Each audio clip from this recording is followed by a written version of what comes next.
마태복음 3장 1절에서 13절까지인데 그 중에서 3절을 같이 봉독하시겠습니다. 그는 선지자 이사야를 통하여 말씀하신 자라 일러스되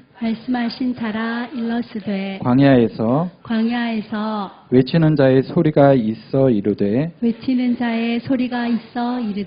너희는 주의 길을 준비하라. 그가 오실 길을 곧게 하라. 하였느니라. 아멘.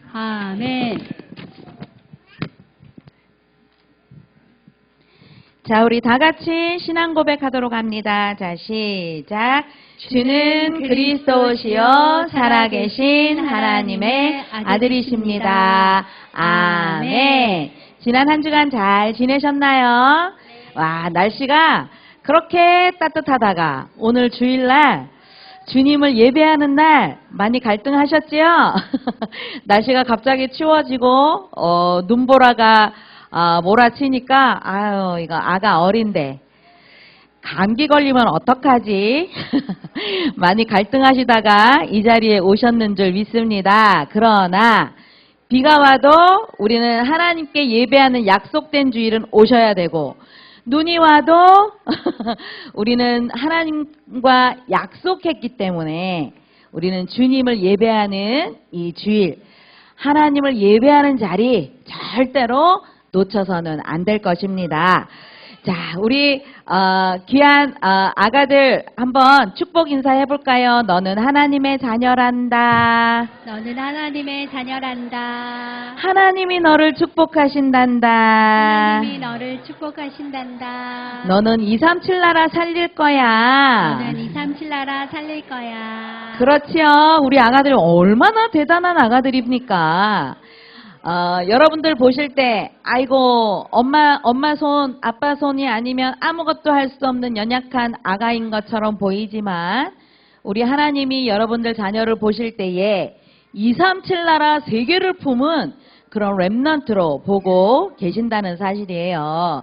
그래서 우리 부모님들은 빨리 눈을 바꾸셔야 됩니다. 우리 자녀들 바라보는 눈, 야, 너는 237 나라 살릴 렘넌트구나. 우리가 그런 눈으로 보면서 우리 귀한 자녀들 하나님으로 인하여서 최고 행복자, 올 한 해 주신 말씀 여호와로 인하여서 기뻐하는 것이 너희의 힘이다. 그래서 엄마 아빠가, 우리 조부모님이 하나님이 너와 함께 하셔 들려줄 때마다 우리 아가들이 기뻐 뛰노는 그런 렘넌트로 잘 준비하시기를 바랍니다. 독일에요, 아파트와 콘도가 15,000개나 있고요. 미국에도 집이 5,000개나 달하는 그런 건물을 가진 그 거물이 노후 준비까지, 앞으로 자자손손 자식 준비까지 잘 해놓는다고 했는데 어느 날 자살을 했다고 합니다. 그래서 이 거부가, 독일의 거부가 자살을 하니까 막 대서특필이 됐겠죠. 지역 신문에.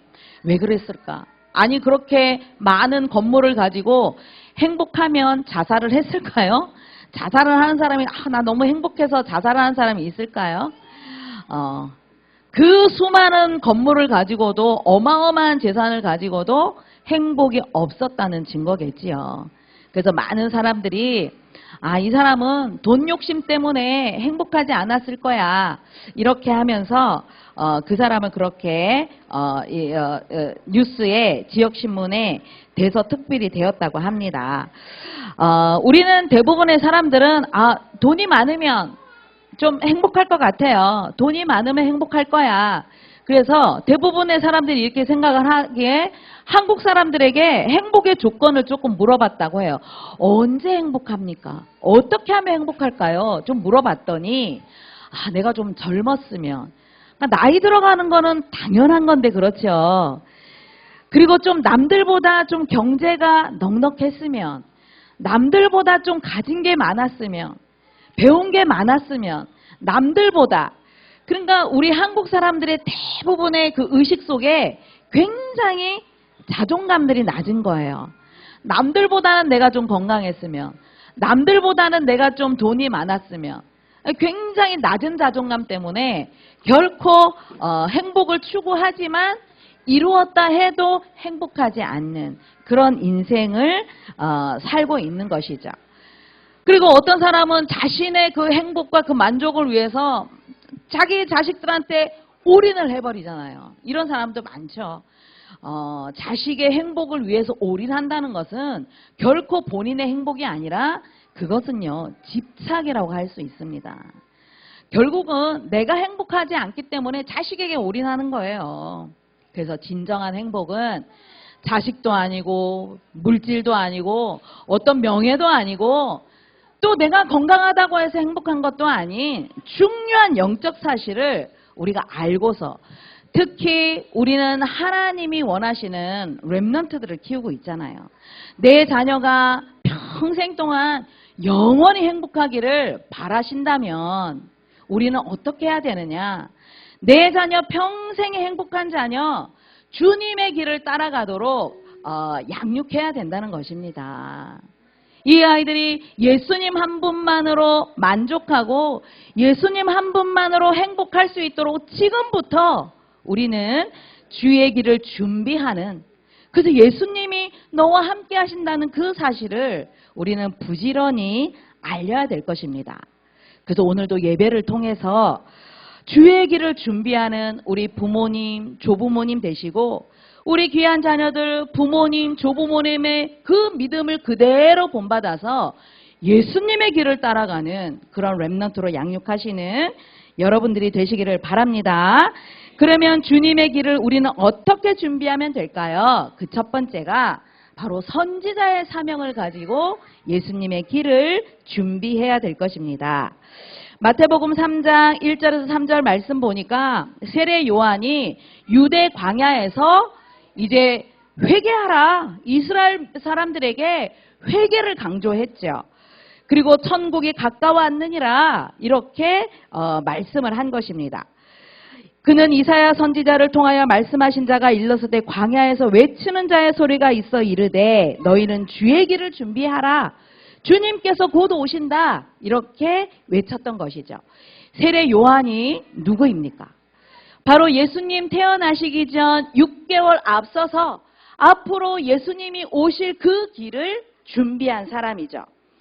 그는 잉태 전부터 제사장 가문에 나시린으로 택함을 받아서 예수님의 오실 길을 준비했던 중요한 선지자였죠.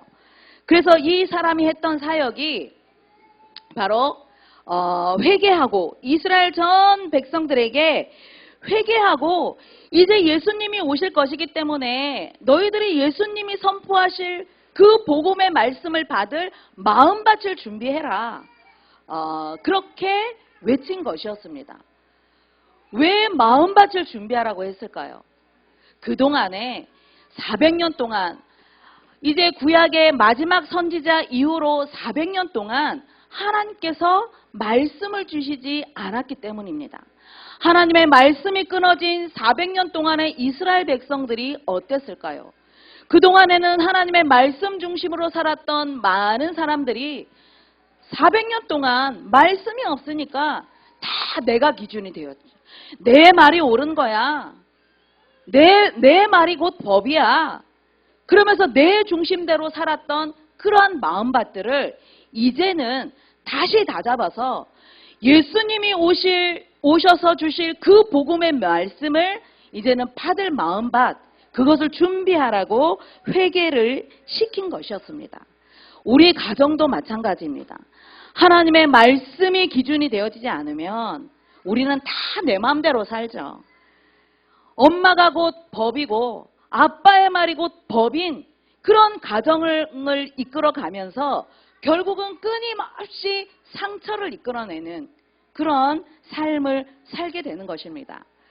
얼마 전에 제가 TV 프로를 봤는데 건 30년 동안 남편에게 폭행을 당했던 그 아내가 이제는 제발 좀 우리 남편 좀 처벌해달라고 하는 그런 프로그램이었어요.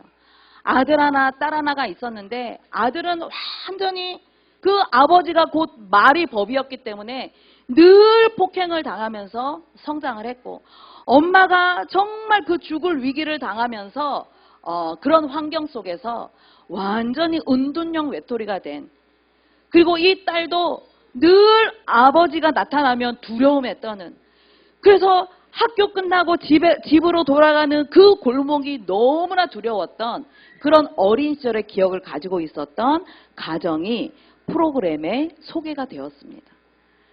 그 아버지는 뭐 형제 자매도 다 필요 없고 자기가 곧 법이라는 그런 인생을 살면서 가족에게도 똑같은 고통을 물려줬던 것입니다. 하나님의 말씀이 없으면, 하나님 없이 살아가면 우리의 가정은 결국은요 고통일 수밖에 없다는 것을 우리는 알고서 이렇게 자기 중심적으로 살았던 이스라엘 전 백성들에게 이제는 회개하고 돌아와라, 이렇게 선포한 것이었던 것이죠. 예수님의 제자 누가도 세례 요한의 사역을 이렇게 말씀했습니다. 선지자 이사야의 쓴 책에 광야에서 외치는 자의 소리가 있어 이르되 너희는 주의 길을 준비하라, 그의 오실 길을 곧게 하라. 그러면 모든 골짜기가 메어지고 모든 산 작은 산들이 낮아지고 굽은 것이 곧아지고 험한 길이 평탄하여질 것이요 모든 육체가 하나님의 구원하심을 보리라 함과 같으리라 말씀을 주고 있습니다. 상처가 많은 이런 그 골짜기 같은 마음들, 그리고 험한 길, 굽은 길 같은 이런 마음밭들, 이제 예수님이 오셔야 평탄해지고 이제는 굽은 길들이 곧아진다는 그런 말씀을 주고 있습니다. 어린 시절 이 아이들이 아무것도 모르는 것 같지만 이미 잉태의 시작부터 창세기 3장이 이 문제는 시작이 되어지죠. 이미 눈에 보이지 않는 사탄이 끊임없이 우리 가문과 이 가정을 통해서 시대의 변화의 흐름 따라서 이 사단은요 12가지의 운명 속에 묶여 있도록, 그래서 누가 가르쳐 주지 않았는데도 이 아이들은 이제 자라면서 고집이 나오죠. 짜증이 나오지요. 분노가 나오지요. 동생이 태어나면 괜히 시험 들고 괜히 상처가 많아서 욕심이 나오는 그런 마음밭들을 갖고 있는 것입니다. 지금 이 아이들이 아무 문제 없는 것 같습니까? 두고 보십시오. 이 마음밭을 지금 갈아엎어주지 않으면 나중에 못 말리는 성격으로 이 아이들이 바뀐다는 것입니다. 그러면은 엄마들이 다 어떻게 말하느냐? 아우, 아기 때는 순했는데 아기 때는 순했는데 왜 점점 커가면서 바깥에서 잘못 배웠나 봐요. 친구 잘못 만났나 봐요. 어린이집에서 욕을 배워왔어요. 대부분 그렇게 말씀을 하시지만 이미 엄마 뱃속에 있을 때부터 다 보유하고 있던 문제들이 이제는 나도 할 수 있어, 자아가 형성되고 내 마음대로 할 수 있어 하면서 친구에게 배운 것이 아니라 이미 보유하고 있던 것들이, 그 마음밭들이 어린 시절에 부모에 의하여서 가정에서 제대로 갈아엎어지지 않으면 그런 것들이 이제는요 행동으로, 말로 나오게 된다는 것입니다. 이미 이 아이들에게는요 골짜기 같은 마음들이 있어요. 골짜기 같은 마음이 무엇인지 아십니까? 골짜기가 쑥 내려가 있잖아요. 인정해주지 못하니까, 인정받지 못하고 사랑을 표현해주지 않으니까 그 낮은 자존감들이 골짜기 같은 마음들이라니까요.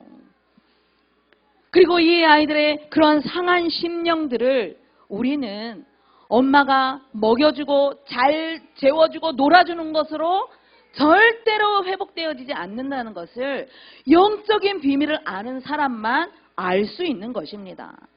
그래서 우리 아이들요, 이 어린 시절에 우리는요 몸만 안고 있으면 우리가 또 실수하는 것입니다. 늘 영의 눈으로 보면서 그렇지, 이 아이도 골짜기 같은 낮은 마음이 있구나, 울퉁불퉁한 크고 작은 산 같은 그런 고집들이 있구나, 욕심이 나오는구나. 그래서 말하기 전에, 돌아다니기 전에 우리의 자녀들에게 그 평탄한 마음을 줄 수 있는 것은 오직 예수 그리스도, 이 복음의 말씀밖에 없다는 것을 우리는 알아야 되는 것입니다. 그래서 우리 부모님, 조부모님은 누구시냐 하면요, 복음의 말씀을 끊임없이 전달하는 선지자가 되셔야 되는 것입니다. 이 세례 요한처럼, 주님 오실 길을 준비하는 이 세례 요한처럼 복음의 말씀을 선포할 때에 이런 골짜기 같은 마음, 낮은 마음들 도두어지고 하나님이 주시는 이 복음의 말씀으로 우리의 자녀들이 모든 연약함들이 회복된다는 것 아시고, 귀한 자녀들에게 우리가 전달해야 될 이 언약, 예수님이 너의 그리스도가 되셨단다. 그 그리스도가 너와 함께 하시면서 하나님 나라의 축복을 누리는 거야.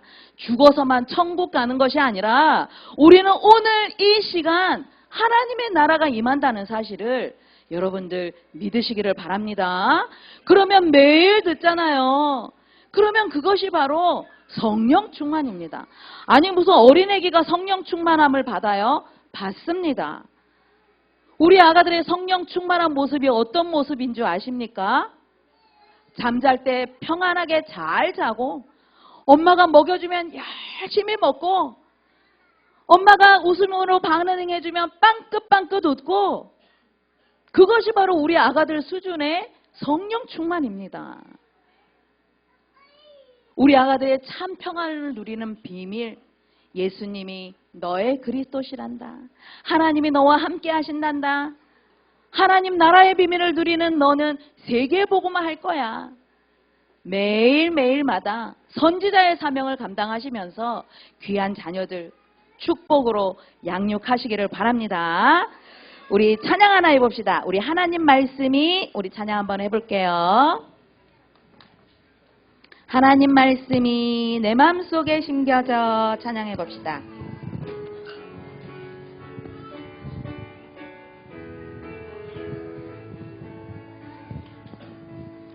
하나님 말씀이 나의 마음속에 심겨져, 나의 생각이 복음의 생각으로, 하나님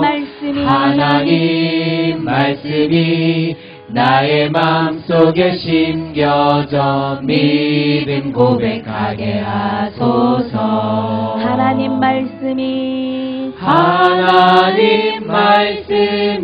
내 마음속에 깊이 뿌리 내려 시대적 렘넌트의 삼대에 하옵소서. 하나님 말씀이 나의 마음속에 심겨져, 나의 생각이 복음의 생각으로, 하나님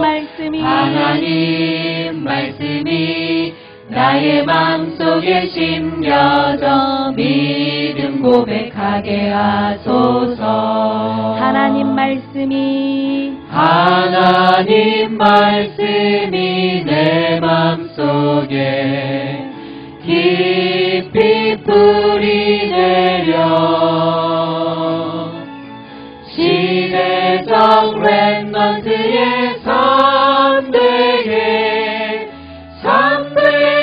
하옵소서. 아멘. 자, 주의 길을 우리는 어떻게 준비할까요? 두 번째로 이제는 영적 치유자의 사명으로 준비해야 될 것입니다. 세례 요한이 이렇게 회개와 천국의 메시지를 선포하면서 요단강에서 세례를 베풀었죠. 이때에 이 당시 유대인 사회의 지도층이었던 바리새인과 사두개인들이 요한을 살펴보러 온 것입니다. 그러니까 요한은 대번에 이들을 향하여서 독사의 자식들아, 이렇게 강하게 메시지를 날렸죠. 누가 너희를 가르쳐 임박한 진노를 피하라 하더냐? 아브라함이 우리 조상이라고 하지 말라. 하나님은 능히 이 돌들로도 아브라함의 자손이 되리라 하시리라. 무슨 말씀이냐 하면요, 이 사람들은 우리는 이미 엄마 뱃속에 있을 때부터 유대인이었고, 유대인들은 하나님이 택해 주셨기 때문에 우리는 구원받은 민족이야. 우리만 구원받은 민족이야. 이렇게 이들은 생각을 했던 것이죠. 그래서 아브라함의 자손인 우리들만 구원받을 수 있어. 이렇게 생각을 하는 것은 바로 예수 그리스도의 이 복음의 본질, 구약 시대 때부터 그렇게 예언되어 오신 그 그리스도의 비밀을, 본질을 놓쳤던 것입니다. 그래서 이들은 하나님의 진노를 피할 수 없다, 이렇게 강하게 메시지를 한 것이죠. 아무리 너희들이 아브라함의 자손이라고 해도 임박한 하나님의 진노는 절대 피할 수 없다, 이렇게 말씀을 한 것입니다. 바로 복음의 본질, 여러분들 복음의 본질이 무엇입니까? 이들이 하나님은 잘 섬겼지만 이들이 놓쳤던 것, 바로 복음의 본질을 놓치고 있었는데 그 복음의 본질이 무엇입니까? 그것은 바로 창세기 3장 첫사람 아담과 하와가 하나님의 말씀에 불순종하면서 범죄함으로 인하여 우리는 절대로 피할 수 없는 12가지 운명의 그 문제의 배경을 안고 있는 것입니다. 이것은 어떤 노력을 해도 절대로 해결될 수 없다는 것을 우리가 알고 있어야 되죠. 그래서 심판의 날이 이러한 환경 속에 있기 때문에 그리스도가 오시지 않으면 안 된다는 것을 오늘 세례 요한은 분명하게 말을 하고 있죠. 그런데 이들은 자신들이 가지고 있는 그 기득권들, 그러한 세력들, 아브라함의 자손이기 때문에 우리는 구원은 문제없어, 이러한 착각을 완전히 깨트리는 그런 메시지를 준 것이죠. 우리도 자녀를 양육하면서 영적으로 무지한 상태에서 아무리 훌륭하게 키워도 우리의 자녀들이 구원의 반열 속에 예수 그리스도를 통해서 구원의 대열 속에 들어오지 못한다면 그 인생이야말로 비참한 인생이 되는 것입니다. 아무리 훌륭하게 키웠지만, 아무리 성공자로 키웠지만 결국은 그 인생은 영원한 심판을 면할 수 없게 된다는 것이죠. 그래서 우리 귀한 자녀들을 양육하면서 구원의 비밀을 모르도록 우리 자녀들을 열심히 가르쳤다, 우리 부모님들은 죄를 짓고 있는 것입니다. 그래서 우리가 우리 품 안에 하나님이 자녀를 안겨주신 것은 영적인 비밀을 가르치라고. 내 자녀가 구원이 필요 없습니까? 가장 구원이 절실하게 필요한 이 상태가 바로 영아 시간표입니다. 부모가 구원을 받았으니까 저는 예전에 교회 다니면 다 구원받는 줄 알았어요. 교회만 오면 다 구원받는 줄 알았어요. 교회만 오면 그냥 천국 가는 줄 알았어요. 아니더라고요. 그리고 내가 교회 다니니까 내 아이는 당연히 구원받았을 거야, 저는 그렇게 생각했습니다. 아닙니다. 부모가 교회 열심히 다니고 부모가 믿음 좋으니까, 부모가 이렇게 열심히 헌금 드리니까 내 자녀는 축복받을 거야, 내 자녀는 구원받을 거야, 절대로 우리는 빨리 이 착각에서 벗어나야 되는 것입니다. 그것이 바로 유대인들이 가지고 있었던 잘못된 복음의 본질을 놓친 사상이었던 것이죠. 예수님이 왜 오셨습니까? 예수님이 그리스도로 오신 이유는 우리 인생의 모든 문제를 해결하신 영적 치유자가 되셨기 때문이죠. 그래서 우리 귀한 자녀들, 너무 사랑스러운 우리 아가들 스스로 예수님을 만날 수 없습니다. 그래서 여러분들 품 안에 안겨주셔서 예수님이 그리스도로 오셔서 영적 치유자가 되셨음을 반드시 전하시는 우리 모든 부모님들이 되시기를 바랍니다. 예수님께서는 수고하고 무거운 짐진 자들아 다 내게로 오라. 지금 말로 표현은 못하지만 이 아이들도 영적 수고하고 무거운 짐을 다 가지고 있습니다. 그래서 예수님께로 인도하는, 영적 치유자 되신 예수님께로 우리의 자녀들을 인도하시는 여러분들이 되시기를 바랍니다. 그래서 우리가 사는 이 시대에 말세지마를 사는, 마지막 때를 사는, 그래서 예수님은 언제 오실지 몰라요. 내일 오실지, 한 달 후에 오실지.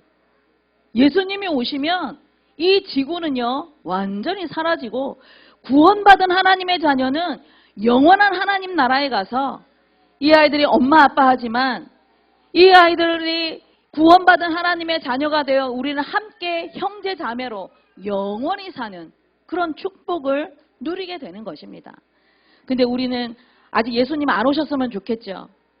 아, 좋은 아파트 지금 좋은 데 살고 있는데 수십 년 고생하다가 지금 아파트 분양받아서 이제 좋은 데 살고 있는데 아, 우리 애기들 아장아장 걷는 모습 너무 예쁜데 예수님 오시면 천국 가서 이런 맛도 못 볼 텐데. 그렇죠. 응? 그래서 우리는 항상 깨어 있어서 마지막 때를 준비하는 것입니다. 예수님 언제 오셔도 아멘하고 함께 갈 수 있는 그런 축복을 우리가 준비해야 되는 것이죠. 마태복음 25장에 보면 슬기로운 5처녀, 미련한 5처녀. 미련한 5처녀는 이제 신랑 되신 예수님이 언제 오실지, 깜깜한 밤에 오실지, 환한 대낮에 오실지 모르는데 슬기로운 5처녀는 늘 등에 기름을 준비하고 있었죠. 깜깜한 밤에 오셔도 기름이 항상 있으니까. 그런데 미련한 5처녀는 빈등만 들고 있었던 것입니다. 여러분들 빈등이 무엇인지 아십니까? 말씀 없이 교회만 다니는 거예요. 말씀 없이 내 속에 아무 복음의 말씀 없이 교회만 그냥 왔다 갔다 하는 게 빈등 인생입니다. 결국은 마지막 때 예수님이 오실 때에 이제 천국문이 닫히면 나중에 후회를 하는 것이지요. 우리는 그러한 사람이 아니라 늘 깨어서 그래서 말씀과 그 기도의 준비를 통해서 내 자녀들과 함께 주님 오실 날을 준비하는 우리 모든 가정들이 되시기를 바랍니다. 결론입니다. 예수님은 반드시 다시 오십니다. 예수님이 언제 다시 오실지 모르지만 반드시 오시기 때문에 우리 매일매일의 삶이 말씀과 기도로 주님 오실 그 날을 준비하는 삶이 가장 복된 삶이요. 내 자녀들에게 가장 행복한 삶임을 절대로 놓치지 마시기를 바랍니다. 세례 요한은 나는 물로 너희들 죄만 회개하는 그 역할만 하지 예수님이 오시면 성령과 불로 너희들에게 세례를 주실 것이야. 이것이 바로 영원한 축복이야. 그렇게 말씀을 주고 있습니다. 우리 귀한 자녀들에게 오직 그리스도 하나님 나라 성령 충만의 이 언약을 매일매일 선포해서 귀한 자녀들 주님이 언제 오시든지 땅끝까지 이 그리스도를 증거하는 제자가 되도록 양육하시는 우리 모든 축복의 가정들이 되시기를 바랍니다. 믿음, 소망, 사랑, 하나님 참 감사드려요. 세례 요한처럼 이제 예수님의 길을 준비했던 것처럼 이제 마지막 때에 심판의 예수님 오실 때에 우리가 또 주님의 길을 준비하는 그런 전도자 인생 살 수 있도록 도와주심을 감사를 드립니다. 아무것도 모를 것 같은 이 영아 시간표 부모와 우리 조부모님 영적으로 무지하면 말씀을 줄 수 없을진데 복음의 말씀으로 영적 치유자 되신 그 그리스도의 비밀을 매 순간 전달함으로 우리의 귀한 가정이 주의 길을 준비하는 세례 요한과 같은 귀한 가정이 되어줄 수 있도록 도와주시옵소서. 감사를 드리며 예수 그리스도 이름으로 기도드리옵나이다. 아멘.